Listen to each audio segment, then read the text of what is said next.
નમસ્તે વિદ્યાર્થી મિત્રો, કેમ છો? મજામાં? અત્યારે આપણે ચેપ્ટર નંબર 7 કંપનીનું વિસર્જન માં આપણે આગળ વધવાનું છે. તો દરેક વિદ્યાર્થીને એક ખાસ જણાવવાનું કે હવે આ ચેપ્ટર પૂરું થવા ઉપર છે. જેમ ગયા લેક્ચરમાં તમને વાત કરી હતી કે આના દરેક પ્રશ્ન જે છે એ આપણા માટે ખૂબ જ અગત્યના છે, ખૂબ જ મહત્વના છે. એ દરેક મુદ્દાને, દરેક પ્રશ્નને ખાસ ધ્યાન રાખીને સમજવાના છે. ઓકે, તો આપણું ચેપ્ટર હતું કંપનીનું વિસર્જન. તો આપણે છેલ્લા લેક્ચરમાં એવું સમજ્યા કે કંપનીનું વિસર્જન શા માટે કરવાનું હોય છે, કંપનીનું વિસર્જન કરવા પાછળના કારણો શું હોય છે. બરાબર, કે આવા કારણો આપણે સમજ્યા કે ભાઈ કોઈ કંપની જે છે એ દેવું છે ચૂકવવા માટે સમર્થ ન હોય ત્યારે, અથવા કંપનીના જે છે એ કરાર કર્યા હોય એ પૂરા થાય ત્યારે, કંપનીએ જે ધ્યેય નક્કી કર્યો છે એ સિદ્ધ થાય ત્યારે, અથવા કંપનીના સભ્યો નક્કી કરે કે ભાઈ કંપનીનો ધંધો સમેટી દેવો છે, બંધ કરી દેવો છે, ત્યારે કંપની બંધ થઈ શકે છે. તો આમાંથી કોઈ પણ પ્રક્રિયા ઊભી થાય કે પરિસ્થિતિ ઊભી થાય તો એવા સમય દરમિયાન કંપનીને બંધ કરવાની આખી પ્રક્રિયા કરવી પડે છે. તો કંપની બંધ કરવાની આખી પ્રક્રિયાને કંપનીને ફડચામાં લઈ જવાની પ્રક્રિયા તરીકે ઓળખવામાં આવે છે. તો કંપનીને ફડચામાં લઈ જવા માટેના આપણે પ્રકારો સમજ્યા હતા. તો કુલ કેટલા પ્રકાર હતા? 2 પ્રકાર હતા. પહેલો પ્રકાર હતો કંપનીને અદાલત દ્વારા કે ટ્રિબ્યુનલ દ્વારા વિસર્જનમાં લઈ જવી, અને બીજો પ્રકાર હતો કંપનીને સ્વેચ્છાએ વિસર્જન કરવું. વિસર્જનના 2 પ્રકાર હતા. પહેલો પ્રકાર હતો કંપનીના સભ્ય દ્વારા વિસર્જન થવું, બીજો પ્રકાર હતો કંપનીના જે છે એ નેટદારો દ્વારા વિસર્જન કરવું. તો વિસર્જન જે છે એને હવે આ પ્રક્રિયા કેવી છે, જેમ કીધું ને કે ભાઈ કંપનીને ફડચામાં લઈ જવી છે, કંપનીને બંધ કરવી છે, તો શું બાબતો ધ્યાનમાં રાખવી પડતી હોય છે, કયા પ્રકારની વિધિ ધ્યાનમાં રાખવી પડતી હોય છે, એના આપણે હવે મુદ્દા જોવાના છે. તો સૌપ્રથમ છે ટ્રિબ્યુનલ દ્વારા, અદાલત દ્વારા કંપનીને વિસર્જનમાં લઈ જવી. તો ટ્રિબ્યુનલ દ્વારા ક્યારે વિસર્જન થાય છે કે ટ્રિબ્યુનલે કરેલા હુકમ દ્વારા કંપનીને ફડચામાં લઈ જવામાં આવે છે, ત્યારે ટ્રિબ્યુનલ મારફત ફરજિયાત વિસર્જન કહેવામાં આવે છે. એટલે કે જે ટ્રિબ્યુનલ છે, જે અદાલત છે કંપનીની, એ અદાલત એ કંપનીને હુકમ કરે કે ભાઈ હવે કંપનીને જે છે એ ફડચામાં લઈ જવી જરૂરી છે, કે હવે કંપનીને ફડચામાં લઈ જઈ શકો છો. તો એવા સમય દરમિયાન ટ્રિબ્યુનલે કરેલા હુકમને પાલન કરીને, ટ્રિબ્યુનલે આપેલી માહિતીનું પાલન કરીને કંપનીને આપણે વિસર્જન કરવું જરૂરી છે, અને ત્યારે કંપનીને વિસર્જનની પ્રક્રિયામાંથી પસાર કરવી જોઈએ. તો આપણને પ્રશ્ન થાય કે સર આ ટ્રિબ્યુનલ કેવા સંજોગોમાં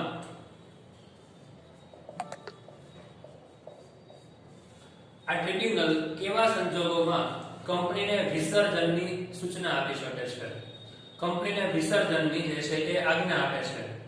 તો એવા અલગ અલગ પ્રકારના આપણને સંજોગો મોસ્ટ ટાઈમથી આપણને 2 અથવા 3 માર્કમાં અથવા 1 માર્કમાં નોંધ તરીકે પણ પૂછાતા હોય છે. 2 માર્કમાં ટૂંકનોંધમાં પણ, વિધાન વાક્યમાં પણ પૂછાતા હોય છે. તો ખાસ એક મુદ્દાને આપણે ધ્યાનથી અને વ્યવસ્થિત રીતે જે છે આપણે સમજવાનું છે, જેથી કરીને આપણે એક પોઈન્ટ જે છે યાદ રહી જાય. તો આપણે સૌપ્રથમ પહેલો મુદ્દો સમજવા જઈ રહ્યા છીએ, કંપની નું દેવું ચૂકવવા જ્યારે અસમર્થ હોય ત્યારે. તો પહેલો મુદ્દો, ભાઈ કંપનીને આ ટ્રિબ્યુનલ એટલે કે અદાલત ક્યારે સૂચના આપી શકે, ક્યારે હુકમ કરશે કે પહેલું જ્યારે આ કંપની દેવું ચૂકવવા માટે અસમર્થ હોય ત્યારે. જો કંપનીને દેવું હોય અને તે ચૂકવવા માટે અસમર્થ હોય તો અદાલત કંપનીને ફડચામાં લઈ જવા માટેનો હુકમ કરી શકે છે. ક્યારે? આના માટે એને ચોખવટ કરી છે કે જો કંપની ઉપર દેવું હોય તો. પરંતુ જો કોઈ કંપની ઉપર રિયલી દેવું છે જ નહીં, કંપનીને ઉપર દેવું જ નથી, તો અદાલત એ કંપનીને ફડચામાં લઈ જવાની પ્રક્રિયાનો આદેશ આપી શકે નહીં. સમજાય છે? તો એના માટે જે કંપની છે એને જાહેર જનતા પાસેથી નાણાં ઉછીના લીધા હોય, બેંક પાસેથી નાણાં ઉછીના લીધા હોય, બોન્ડ ડિબેન્ચર બહાર પાડ્યા હોય ત્યારે એ કંપની જે છે એ દેવું ભરપાઈ કરી શકે એમ ન હોય, નાણાં ચૂકવી શકે એમ ન હોય તેવા સંજોગોમાં જ આ અદાલત છે, આ ટ્રિબ્યુનલ છે એ કંપનીને ફડચામાં લઈ જવાની પ્રક્રિયા માટે આજ્ઞા સૂચના આપી શકે છે. કંપનીની આર્થિક સ્થિતિ નબળી હોવા છતાં જો કંપનીમાં દેવું ન હોય તો અદાલત ફડચામાં લઈ જવાનો હુકમ કરશે નહીં. જેમ કીધું ને કે ભાઈ આમાં ચોખવટ કરી છે કે કંપનીની આર્થિક સ્થિતિ જે છે એ નબળી છે, હજી એવું સાબિત નથી થયું કે ભાઈ કંપની એ દેવું ચૂકવી શકશે જ નહીં. કેવી કંપનીને ફડચામાં લઈ જઈ શકાય કે જે હવે ભવિષ્યમાં દેવું ચૂકવી શકે એમ નથી, અસમર્થ છે, ત્યારે લઈ જઈ શકાય. પરંતુ હજી એની ઉપર દેવું છે, હજી એવું નક્કી નથી થયું પ્રોપર કે ભાઈ એ ચૂકવી શકશે કે નહીં ચૂકવી શકે. એટલે કે જો કંપની જે છે એ એની સ્થિતિ નબળી છે પરંતુ દેવું ચૂકવવા માટે સમર્થ છે, દેવું ચૂકવી શકે એમ છે, તો એ કંપનીને આપણે જે છે એ ફડચામાં લઈ જઈ શકતા નથી. જો કંપનીને દેવું ન હોય તો પણ આપણે કંપનીને ફડચામાં લઈ જઈ શકાય નહીં. એના માટે અદાલત છે, ટ્રિબ્યુનલ છે એ હુકમ કરી શકે નહીં. કંપની દેવું ચૂકવવા અસમર્થ હોય ત્યારે ફરજિયાત ફડચામાં લઈ જવાની અરજી અદાલતમાં જે છે એ થાય છે. એટલે કે એમ લાગે કંપનીને કે ભાઈ હવે આ કંપની દેવું પૂરેપૂરું ચૂકવી શકે એમ જ નથી, ત્યારે ફાઇનલ થઈ જાય ત્યારે જે છે એ અદાલતમાં એ કંપની વિરુદ્ધ અરજી થાય છે અને અદાલત જે છે એની સર્ચિંગ શરૂ કરી દે છે, પૂછપરછ શરૂ કરે છે, માહિતી મેળવે છે, એ રિયાલિટી જાણે છે કે ભાઈ હકીકતમાં આ કંપની હવે કોઈ પ્રકારનું દેવું ચૂકવી શકે એમ નથી, તો આને ફડચાની પ્રક્રિયામાંથી પસાર કરો, એની મિલકત વેચી દેવું ભરપાઈ કરો અને કંપનીનું વિસર્જન કરવામાં આવે છે. પહેલું હતું દેવું ચૂકવવા માટે સભ્ય અસમર્થ હોય ત્યારે. બીજો છે આપણા માટે મુદ્દો કે ખાસ ઠરાવ દ્વારા. હવે ખાસ ઠરાવ એટલે શું છે તો આપણે આની પહેલા જ હમણાં સમજી ગયા છે છઠ્ઠા ચેપ્ટરમાં કે ભાઈ કોઈ સભ્ય જે છે એના સંચાલક મંડળ એના જેટલા અધિકારીઓની સભા થાય છે એ સભામાં 75% કરતા વધારે બહુમતીથી કોઈ નિર્ણય લેવામાં આવે છે, બહુમતીથી કોઈ ઠરાવ પસાર કરવામાં આવે છે તો એને ખાસ ઠરાવ કહેવાય. તો અહીંયા એ જ ઠરાવની વાત કરી છે કે જો કંપનીનો ખાસ ઠરાવ દ્વારા એટલે કે કોઈ પણ કારણસર કંપની ખાસ ઠરાવ પસાર કરી નક્કી કરે કે અદાલત દ્વારા કંપનીને ફડચામાં લઈ જવી જોઈએ તો કંપનીને ફડચામાં લઈ જવી જોઈએ. એટલે કે એના સભ્યો હોય, એ સભ્યોનો સંચાલકોનું એક મંડળ બનાવે, એમાં ખાસ ઠરાવ પસાર કરે અને પછી નક્કી કરે કે ભાઈ ખાસ ઠરાવ પસાર કરો. જો બધા લોકો મંજૂરી આપે, 75% થી વધુ લોકો મંજૂરી આપે તો આપણે અદાલત દ્વારા જે છે એ અદાલત જે કહેશે એવી રીતે આપણે કંપનીનું વિસર્જન કરશું. તો અદાલત જ્યારે મંજૂરી આપે પછી એનું વિસર્જન થઈ શકે છે.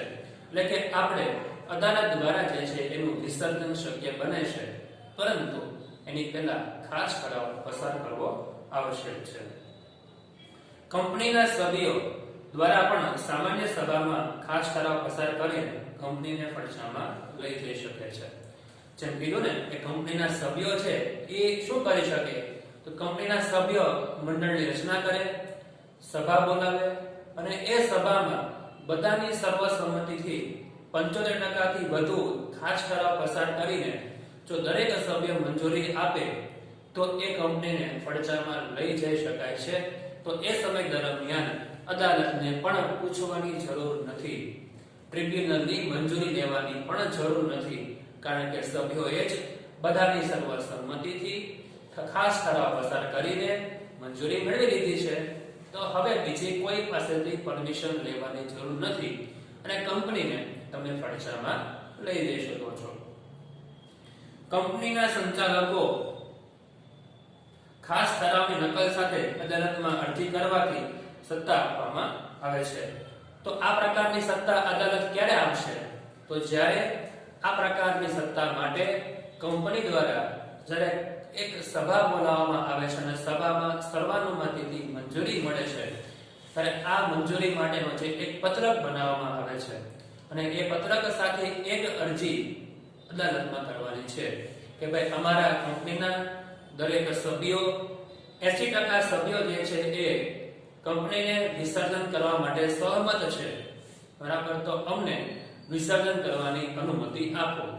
તો અદાલત જે છે એની વિસર્જનની અનુમતિ આપશે, એક ટ્રિબ્યુનલની નિમણૂક કરશે અને એ વ્યક્તિ કંપનીના વિસર્જનમાં કંપનીના સભ્યોને મદદ કરશે. તો આવી રીતે કંપનીનું જે છે એ વિસર્જન કરી શકાય છે. પરંતુ જો અદાલતને યોગ્ય લાગે તો જ કંપનીને ફરજમાં લઈ જવાનો હુકમ કરશે. એટલે કીધું ને કે પહેલા અરજી કરવાની છે, પહેલા માહિતી આપવાની છે, અદાલત મંજૂરી આપે તો વિસર્જન થશે. પરંતુ જો અદાલતને એવું લાગે કે ભાઈ આ કંપની વિસર્જનને યોગ્ય નથી, કે કંપનીને હજી વિસર્જનની જરૂર નથી, કે કોઈ પ્રશ્ન, કોઈ ડાઉટ જાય, તો એ સમય દરમિયાન આ કંપનીના સભ્યોને વિસર્જનની મનાઈ પણ કરી શકાય છે.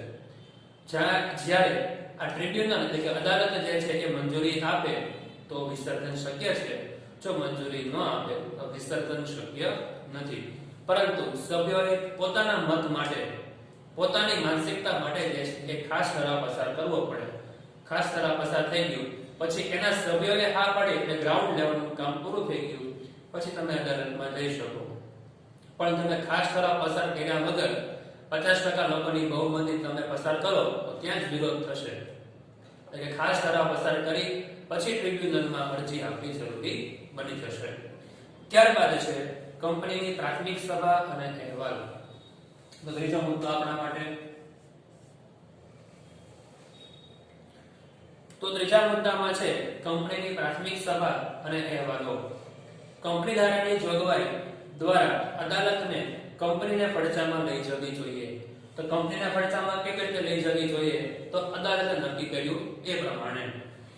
એટલે કે અદાલત જે નક્કી કરે કે ભાઈ કંપનીને હવે આ પ્રકારની સિચ્યુએશનમાંથી પસાર થવા માટે એના વિસર્જનની જરૂર છે, તો કંપની એનો વિસર્જનની માહિતી આપી શકે અને એનું સંપૂર્ણ રીતે વિસર્જન પણ કરી શકે છે. પ્રાથમિક અહેવાલ કંપની રજિસ્ટરને મોકલાવવો પડે છે. એટલે કે વિસર્જન કરવા માટે દરેકની સર્વસંમતિ, એના વાર્ષિક હિસાબો, એના અહેવાલો, વહીવટી કાર્ય, અમુક પ્રકારની માહિતી પહેલા એના રજિસ્ટરને પણ મોકલવી પડતી હોય છે. રજિસ્ટર ઓફિસમાં રહેલા એના જે કોઈ પણ અધિકારીઓ છે એના વિશે યોગ્ય જાણકારી પણ મેળવતા હોય છે. જો કંપની આ બાબતે કસૂર કરે તો કંપની રજિસ્ટર અથવા શેર હોલ્ડર અદાલતમાં અરજી કરી શકે છે. એટલે કે જો કંપની આ વિસર્જનમાં કોઈ ખામી સર્જશે, કોઈ ભૂલ કરશે અથવા તો એમાં કોઈ પ્રકારની મિસ્ટેક કરશે તો એ સમય દરમિયાન એ અદાલત જે છે એમાં કસૂર કરી શકે છે. અદાલતમાં શેર હોલ્ડર અરજી કરી શકે છે. અરજી કરતા પહેલા કંપની રજિસ્ટરે કેન્દ્ર સરકારની મંજૂરી લેવી પડે છે. તો જ્યારે અદાલત દ્વારા કંપનીની અરજી કરવાની હોય તો એની પહેલા રજિસ્ટર ઓફિસર કેન્દ્ર સરકારની પરમિશન લેવાની. જે તારીખે પ્રાથમિક સભા બોલાવવાની હોય તે અંતિમ તારીખ સુધી સભા ન બોલાવે તો સભાની તારીખથી 14 દિવસ બાદ કંપનીના શેર હોલ્ડર અન્ય અંશદાતાઓ કંપનીના ફરજા માટે અદાલતમાં અરજી કરી શકે છે. એટલે કે જે દિવસે પ્રાથમિક સભા બોલાવવાનું નક્કી કર્યું છે એ દિવસથી જો કોઈ વ્યક્તિ સભા ન બોલાવે 14 દિવસની અંદર, તો 14 દિવસ બાદ જે છે એ વ્યક્તિ શેર હોલ્ડર અને અન્ય વ્યક્તિઓ છે એ સાથે મળી કંપનીને ફરજામાં લઈ જવા માટેની અરજી કરી શકે છે. ત્યારબાદ આપણે જોઈએ છીએ ચોથો મુદ્દો આપણો, નોંધણીનું પ્રમાણપત્ર. કંપનીની નોંધણીનું પ્રમાણપત્ર મળ્યા બાદ 1 વર્ષમાં ધંધો શરૂ ન કરે અથવા તો બંધ રાખે તો ટ્રિબ્યુનલ આ અંગે કારણો તપાસ કરી કંપનીને ફરજામાં લઈ જવાનો હુકમ કરી શકે છે. ફરીવાર સમજો કે ટ્રિબ્યુનલ જે છે એ કંપનીને ફરજામાં લઈ જવાનો ક્યારે હુકમ કરી શકે? તો કંપનીએ નોંધણીનું પ્રમાણપત્ર મેળવ્યું એટલે કોઈ વ્યક્તિએ કંપનીની સ્થાપના કરવી છે, તો કંપનીની સ્થાપના કરવા માટે શું કરવું પડશે? તો કંપનીની સ્થાપના કરવા માટે આ જે અલગ અલગ પ્રકારનું નોંધણીનું પ્રમાણપત્ર હોય એ મેળવવું પડે. નોંધણીનું પ્રમાણપત્ર મેળવ્યા પછી કંપનીની શરૂઆત કરી શકાય છે. એટલે નોંધણીના પ્રમાણપત્રમાં જે તારીખ લખેલી હોય એ તારીખથી કંપનીની શરૂઆત થઈ ગણાશે. પરંતુ નોંધણી તારીખ નક્કી થઈ ગઈ અને કંપની જે છે એ શરૂ કરી નથી, એટલે કે 1 માસ 1 વર્ષમાં ધંધો શરૂ ન કરે, એ કંપનીની નોંધણી થઈ ગઈ, મંજૂરી મળી ગઈ છે, છતાં પણ કંપની 1 વર્ષ સુધી જે છે એ ધંધો કરતી નથી, અથવા તો કંપની જે છે એ ધંધો બંધ રાખે છે, તો ટ્રિબ્યુનલ આ અંગેના કારણો તપાસ કરશે. એટલે કે વિસર્જન માટેની અરજી કરી હોય પરંતુ ધ્યાનમાં આવે કે કંપની જે છે 1 વર્ષ સુધી નફો કર્યો નથી, ધંધો ચલાવ્યો નથી, કંપની 1 વર્ષથી બંધ છે, તો ટ્રિબ્યુનલ જે છે એ બધા માહિતીની તપાસ કરશે. ભાઈ શા માટે બંધ છે, એની પાછળનું કારણ શું છે, તો આ તપાસ જે છે એ કંપનીને ફડસામાં લઈ જવાનો હુકમ કરી શકે છે. તપાસ કરે કે ભાઈ કયા કારણોસર જે છે એ કંપની 1 વર્ષ માટે બંધ હતી. કાચા માલની અછત હોઈ શકે, કર્મચારીની હડતાલ હોઈ શકે, અન્ય કોઈ વ્યવસ્થાની ખામી હોઈ શકે, તો શું કારણ હતું કે જેને કારણે કંપની બંધ રહી, તો એની પાછળનું કારણનું તપાસ કરીને પછી જે છે કે ટ્રિબ્યુનલ એને મંજૂરી આપશે કે ભાઈ તમે કંપની જે છે એ રાબેતા મુજબ શરૂ કરી શકો છો અથવા કંપની તમે બંધ કરી શકો છો. એ ટ્રિબ્યુનલ નક્કી કરશે કે હવે કંપની ભવિષ્યમાં શરૂ રાખવી કે બંધ રાખવી. તો આ બધી તપાસ કર્યા બાદ એ હુકમ કરતો હોય છે. ધંધો શરૂ નહીં કરવા પાછળ અથવા ધંધો બંધ રાખવાનું કારણ વ્યાજબી જણાય તો અદાલત ફડચાનો હુકમ કરશે નહીં. એટલે કે અદાલતને યોગ્ય લાગે કે ભાઈ આ કારણોસર કંપનીએ છે બરાબર એ ધંધો શરૂ કર્યો નથી, આ યોગ્ય કારણ છે, તો એવા કારણોસર કંપની એને ધંધો બંધ કરવાનું રહેશે કહેશે નહીં, ધંધો શરૂ કરવા દેશે. તો અહીંયા જે છે એ ટ્રિબ્યુનલની ખાસ જવાબદારી ઊભી થાય છે કે ભાઈ એણે 1 વર્ષ માટે ધંધો શા માટે બંધ રાખ્યો છે, તો 1 વર્ષ માટે કંપનીની મંજૂરી મળ્યા પછી શા માટે બંધ હતી, એનું યોગ્ય અને પૂરું જે છે એ કારણ તપાસ કરવાનું છે. અને કારણ તપાસ કર્યા પછી મંજૂરી મળે તો કંપની બંધ કરવાની, જો મંજૂરી ન મળે તો કંપની બંધ કરવાની નથી. પરંતુ આ અદાલતનો ફડચાનો હુકમ કરશે. જેમ કે કેવી રીતે, તો આ કારણ ખાસ 2 માર્કમાં તમને પૂછાતું હોય છે. જો કંપનીએ ભારતમાં અને વિદેશમાં ધંધો કરવા અંગેની સ્પષ્ટતા આવેદનપત્રમાં જણાવેલી હોય અને કંપની વિદેશમાં ધંધો કરે છે અને ભારતમાં ધંધો બંધ હોય તો ફડચામાં લઈ જઈ શકાય નહીં. તો ખાસ નોંધ રાખો, કંપની એટલે કે ધારો કે કોઈ કંપની મોટી હોય, એનું ભારતમાં પણ એના એકમો ઘણા બધા હોય, વિદેશમાં પણ ઘણા બધા એકમો હોય, પરંતુ એવું બની શકે કે ભાઈ આ કંપની જે છે એ ભારતમાં છે બરાબર, એનું એકમ ભારતમાં અત્યારે શરૂ છે પરંતુ નવું એકમ એને વિદેશમાં શરૂ કરવું છે, એની પરમિશન મળી ગઈ પરંતુ અન્ય કોઈ એવું કારણ બન્યું કે ભાઈ એની સગવડતા થઈ શકી નહીં કે એ 1 વર્ષની અંદર શરૂ કરી શક્યા નહીં, તો શું અદાલત એ કંપની બંધ કરી શકે? તો નહીં, કારણ કે એ કંપની ભારતમાં શરૂ છે પરંતુ વિદેશમાં બંધ છે. શરૂ તો છે ને, તો જ્યાં સુધી એક કંપની જે છે શરૂ છે ત્યાં સુધી એ બંધનો આદેશ આપી શકે નહીં. બીજું, કોઈ કંપની જે છે એ વિદેશમાં ધંધો કરી શકે છે પરંતુ ભારતમાં એનો ધંધો બંધ છે 1 વર્ષથી, અથવા કંપની છે 1 વર્ષથી બંધ છે, તો ટ્રિબ્યુનલ આ અંગેની તપાસ કરશે કે ભાઈ ભારતમાં શા માટે કંપની બંધ છે, કારણ કે વિદેશમાં તો શરૂ છે, તો એક એકમ શરૂ હોવાને કારણે આખી કંપની બંધ કરાવી શકે નહીં. તો એના ઉપરથી આ મુદ્દો આપણે સમજી શકીએ કે જો કંપનીએ ભારતમાં અને વિદેશમાં ધંધો કરવા અંગેની સ્પષ્ટતા આવેદનપત્રમાં જણાવેલી હોય તોની જ વાત કરી છે, પરંતુ જો આવેદનપત્રમાં આવી કોઈ સ્પષ્ટતા ન હોય તો ભારતમાં જે કંપની બંધ છે તો એ કંપની બંધ કરવી પડે. પરંતુ કંપનીએ સ્પષ્ટ લખેલું હોય કે કંપની જે છે ભારતમાં અને વિદેશમાં બંને જગ્યાએ ધંધો કરે છે અને એક જગ્યાએ ધંધો રહે અને બીજી જગ્યાએ બંધ હોય તો વિસર્જન શક્ય નથી, એવી આવેદનપત્રમાં ચોખવટથી નોંધ કરેલી હોય તો ટ્રિબ્યુનલ જે છે એ અદાલત એને વિસર્જનનો હુકમ કરી શકે નહીં, તો કંપનીને ફડચામાં લઈ જઈ શકાય નહીં. કંપની ભવિષ્યમાં ધંધો શરૂ કરી શકશે એવી સ્પષ્ટ શક્યતા જણાતી હોય તો પડચાનો હુકમ કરી શકાય નહીં. એટલે એના માલિકને એવું લાગે કે ભાઈ કંપની જે છે એ ભવિષ્યમાં ધંધો શરૂ કરશે, એનું બ્રાઇટનેસ દેખાતું હોય, ઉજ્જવળતા દેખાતી હોય, ધારો કે વર્તમાનમાં મંદી છે તો મંદીને કારણે ધંધો નથી શરૂ કર્યો, બંધ છે, તો ભવિષ્યમાં આ વસ્તુની માંગ વધશે તો ફરીવાર ધંધો શરૂ થશે. વર્તમાનમાં એનો કાચા માલની અછત છે, કાચો માલ નથી મળતો, એક વર્ષથી ધંધો બંધ છે, ભવિષ્યમાં કાચો માલ મળશે તો એ ધંધો શરૂ થઈ શકશે, ઉજ્જવળતા છે, તક છે તો થઈ શકે. વર્તમાનમાં 1 મહિનાથી કર્મચારી હડતાલ ઉપર હોવાથી, અવ્યવસ્થા હોવાથી કંપની બંધ છે તો ભવિષ્યમાં શરૂ થઈ શકે છે. વર્તમાનમાં ટેકનોલોજીકલ પ્રયાસ નથી, ટેકનોલોજી નથી કે જેના કારણે ઉત્પાદન થઈ શકે, ભવિષ્યમાં છે. તો વર્તમાનમાં જે પરિસ્થિતિ છે એના કરતા ભવિષ્યમાં હજી વધુ સારો ધંધો કરી શકશે અથવા નવો ધંધો શરૂ કરી શકે એવી સ્પષ્ટતા જણાતી હોય તો જ જે છે અદાલત એને પડચામાં જવાનો હુકમ કરશે નહીં. કારણ કે એને ખબર છે કે ભવિષ્યમાં ધંધો શરૂ થઈ શકશે જ, તો એવી કંપનીને ક્યારે અદાલત જે છે એ વિસર્જનનો હુકમ નહીં કરે. તો તમને 2 માર્કમાં પ્રશ્ન પૂછાય કે કયા સંજોગોમાં અદાલત જે છે એ વિસર્જનનો હુકમ કરશે નહીં. તો પહેલું, જ્યારે કંપની ભારતમાં અને વિદેશમાં હોય અને એના નિયમન પત્રમાં સ્પષ્ટ જણાવેલું હોય કે જો વિદેશમાં ધંધો શરૂ છે અને ભારતમાં બંધ છે તો અદાલત વિસર્જનનો હુકમ નહીં આપે. અને બીજું કે એવી સ્પષ્ટતા જણાતી હોય કે ભવિષ્યમાં કંપની ધંધો શરૂ કરી શકશે તો એને વિસર્જનનો હુકમ આપી શકાતો નથી. તો અહીંયા જે છે આપણે 4 મુદ્દા પૂરા કર્યા.